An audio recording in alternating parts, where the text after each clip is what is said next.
ربنا يا ربنا ربنا يا ربنا ربنا يا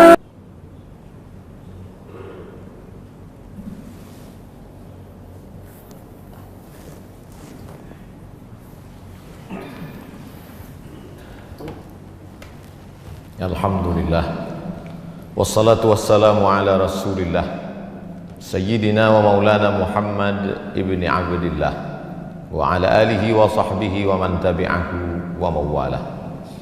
Asyhadu an la ilaha illallah wahdahu la syarika lah wa asyhadu anna sayyidana Muhammadan abduhu wa rasuluhu la nabiyya ba'dah. Allahumma salli ala sayyidina Muhammadin an-nabiyil ummi wa ala alihi wa sahbihi wa barik وسلم. قال الله تعالى في القرآن العظيم وهو أصدق القائلين أعوذ بالله من الشيطان الرجيم يا أيها الذين آمنوا اتقوا الله حق تقاته ولا تموتن إلا وأنتم مسلمون. وقال تعالى في آية أخرى يا أيها الذين آمنوا اتقوا الله وقولوا قولا سديدا يصلح لكم أعمالكم ويغفر لكم ذنوبكم ومن يطع الله ورسوله فقد فاز فوزا عظيما. عباد الله أوصيكم ونفسي بتقوى الله فقد فاز المتقون. Hadirin jamaah Jumat yang dimuliakan Allah Subhanahu wa taala. Ada kitab judulnya Ar-Risalah Al-Qushairiyah. Nama penulisnya Imam Abul Qasim Abdul Karim Ibnu Hawazin Al-Qushairi, meninggal di awal abad kelima Hijrah, 1000 tahun yang lalu lebih kurang. Di situ dia bercerita tentang seorang laki-laki yang soleh. Soleh artinya baik, baik cakapnya, baik akidahnya, baik akhlaknya, baik tutur kata, santun budi pekertinya.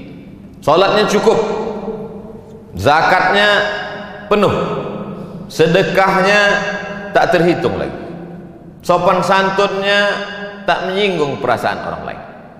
Tapi ternyata setelah dia mati, meninggal dunia, hisabnya lama sekali.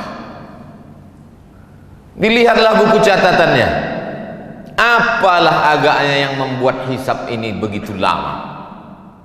Adakah dia membunuh orang? Tak ada. Pernahkah dia menyakiti hati orang? Tidak. Karena santun, tersenyum. Ternyata pada suatu malam dia pergi kenduri undangan. Dalam kenduri itu disuguhkanlah makanan daging kambing. Ketika dimakan kambing itu, ada 1, 2, 3 ruas dikunyah, tersangkut di giginya, ditarik-tarik dengan lidah, tak juga mau ikut tertelan,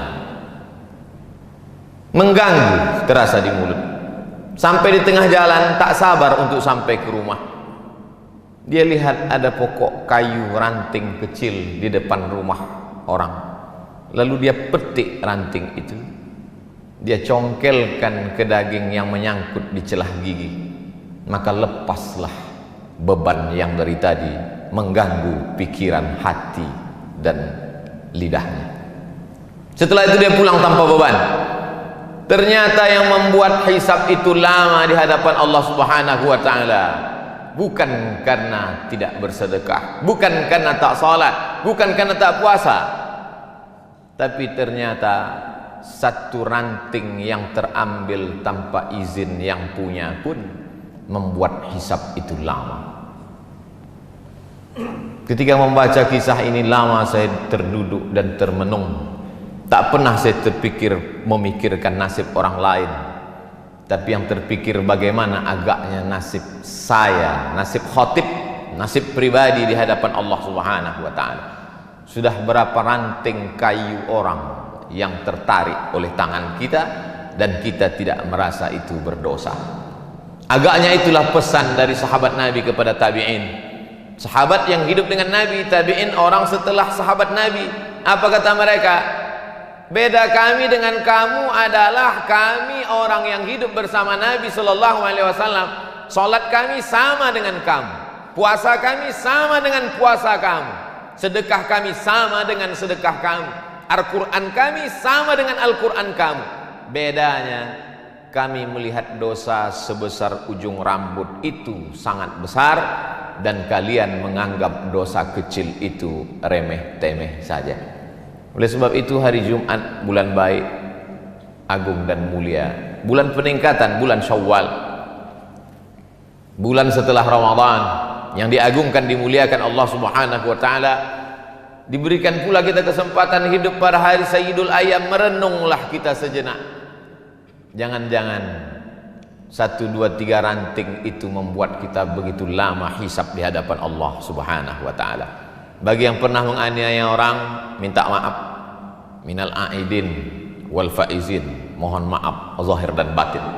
Bagi yang pernah termakan, minta izin, mudah-mudahan dihalalkannya, tersambung silaturahim.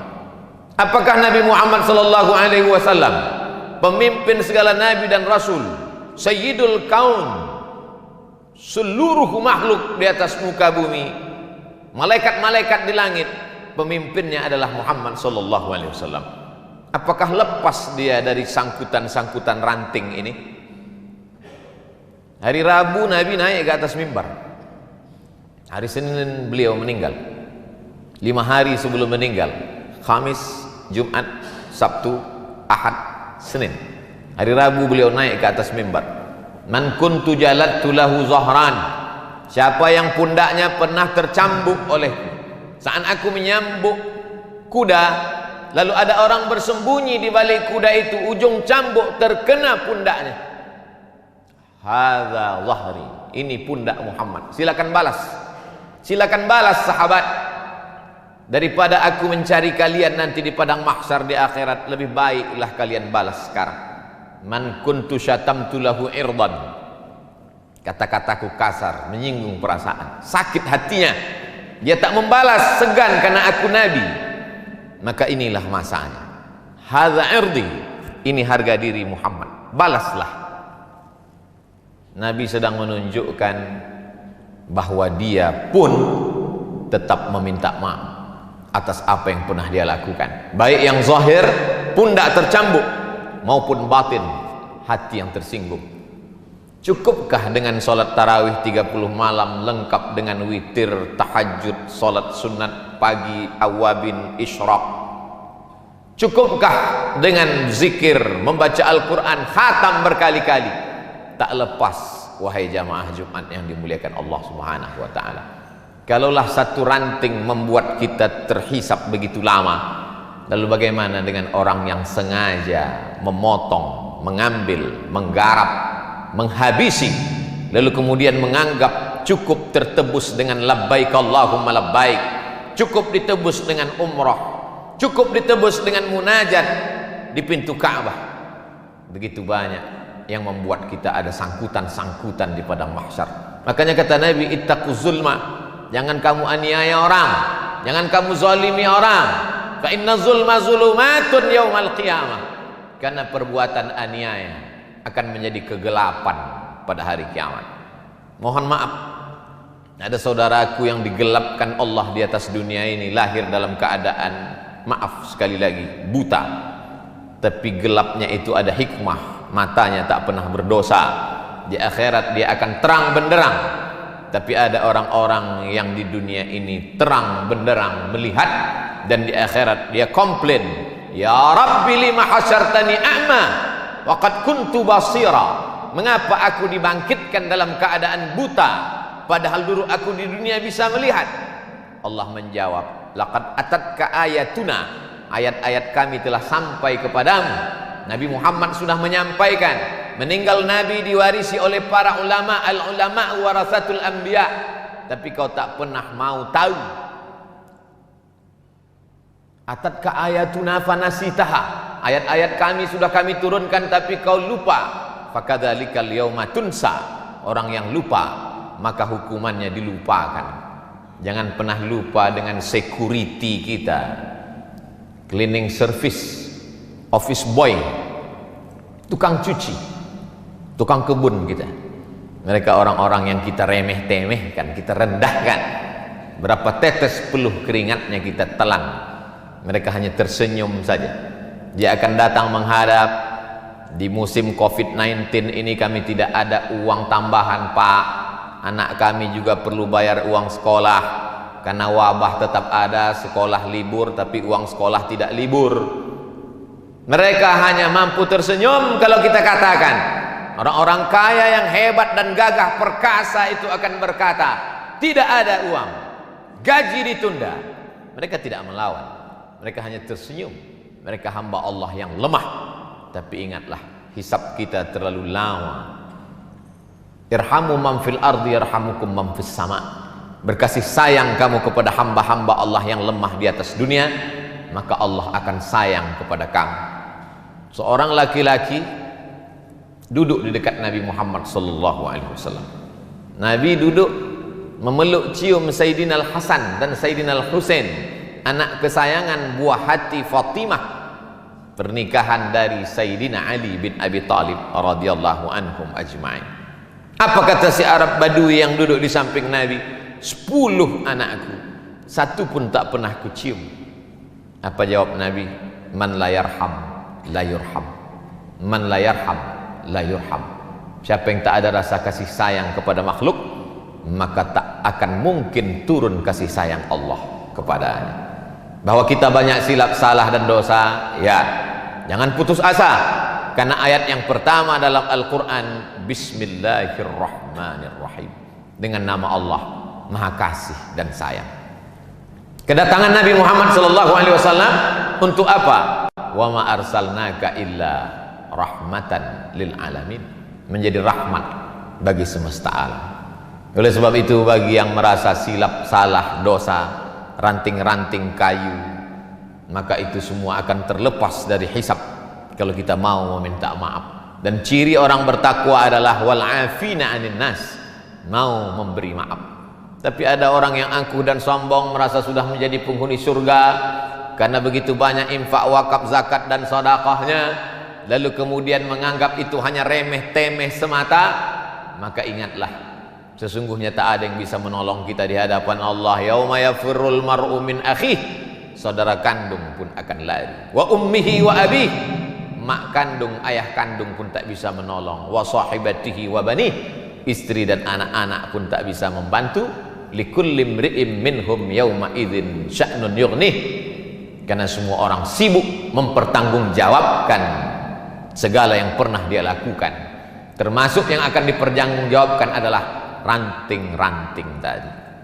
Khutbah Jumat sulit untuk ditangkap karena situasi dan kondisi, tapi insya Allah keyword kata kuncinya mudah saja. Pulang jamaah Jumat ke rumah, ingat satu kata, ranting kayu yang remeh-temeh dan sepele, tapi dapat menyebabkan kita terkena hisab begitu lama. Yang menyampaikan nasihat belum tentu lebih mengamalkan daripada yang mendengarkan.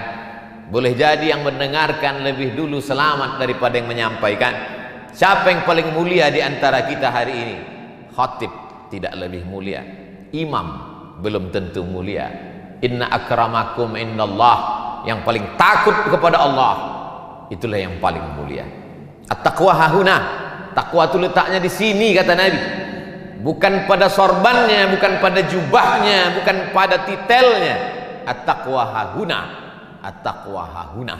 Kalau ada rasa takut dalam hati, segera meminta maaf kepada manusia, meminta ampun kepada Allah, mendapatlah dia husnul khatimah. Tapi yang angkuh dan sombong, merasa cukup dengan amal, la yadkhulul jannah, tak masuk surga. Man kana fi qalbihi mithqal habbatin min khardalin min kibrin, ada sombong sebesar biji sawi. Barakallahu li wa lakum fil Qur'anil azim, wa nafa'ani wa iyyakum bima fihi minal ayati wadh-dhikril hakim, wa taqabbala minni wa minkum tilawatahu, innahu huwal ghafurur rahim.